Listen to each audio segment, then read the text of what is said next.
আমি প্রথমে আন্তরিক ধন্যবাদ জ্ঞাপন করছি রাজ্যের মুখ্যমন্ত্রী ডক্টর হিমন্ত বিশ্ব শর্মা মহাশয়কে। ওনার সাথে যোগাযোগ প্রায়ই রয়েছে, বিষয়গুলো ওনার সবসময় জানা আছে। শিলচর সম্বন্ধে ওনার একটা আলাদা সহমর্মিতা রয়েছে, তার জন্য আজকে আমাদের ওনার ওএসডিকে পাঠিয়েছেন, যিনি পিডব্লিউডি ডিপার্টমেন্টের হিরণময় সেন। শিলচরের বিভিন্ন জায়গায় উনি পরিদর্শন করেছেন। এই যে রিসেন্টলি যে ফ্লাড হয়েছে, এই ফ্লাডে শুধু শিলচর না, আপনারা জানেন যে গোটা আসামের বিভিন্ন জায়গায় রাস্তার ক্ষয়ক্ষতি হয়েছে। তো শিলচরের যে মেইন রুটটা এনএইচ এর আন্ডারে আমরা জানি যে সেটা আইএসবিটি হয়ে ভায়া ক্যাপিটাল, সেটা সোনাবাড়ি ঘাট পর্যন্ত এই যে এরিয়া, সেটা এনএইচের। তো এনএইচ যাতে তাড়াতাড়ি কাজ শুরু করে তার জন্য ওনাকে পাঠানো হয়েছে।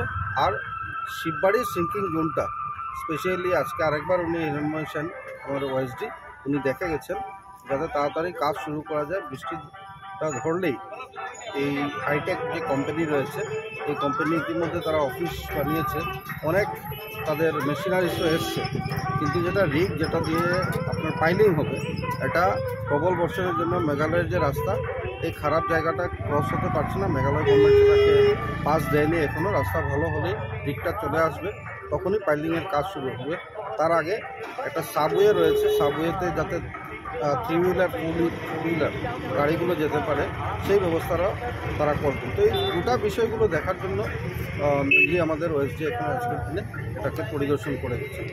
সাথে সাথে আপনারা জানেন যে রানীঘাটের যে থানার পাশে একটা পুল রয়েছে, সেই পুলটাও আজকের দিনে ভগ্নদশায় আছে।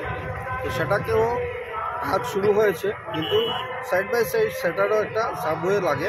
তার জন্য আমিও সিএম স্যারকে বলেছিলাম, তো ওটাকেও আমি ওএসডি মহাশয়কে দেখিয়ে এনেছি। ওটা যাতে একটা বেলি ব্রিজ আমরা বানিয়ে দিতে পারি, তাহলে এক্সিস্টিং ব্রিজের কাজটা তাড়াতাড়ি করা সম্পন্ন হবে। এই বিষয়গুলো নিয়ে ওনাকে গোটা শিলচর বিধানসভার নিউলি যে included area after delimitation Salchapra block, আজকে সালচাপড়া ব্লককে পরিদর্শন করি, সিঙ্কিং জোন পরিদর্শন করেছি। গতকালকে শিলচর শহরের বিভিন্ন রাস্তা আমরা পরিদর্শন করেছি। আজকে বাদ্রিঘাটও যাওয়া হয়েছে। এলগিন রোডে একটা রাস্তা ছিল, এই রাস্তারও কিছুটা অনেকটা ক্ষয়ক্ষতি হয়েছে, সেটাও আমরা দেখিয়ে দিচ্ছি।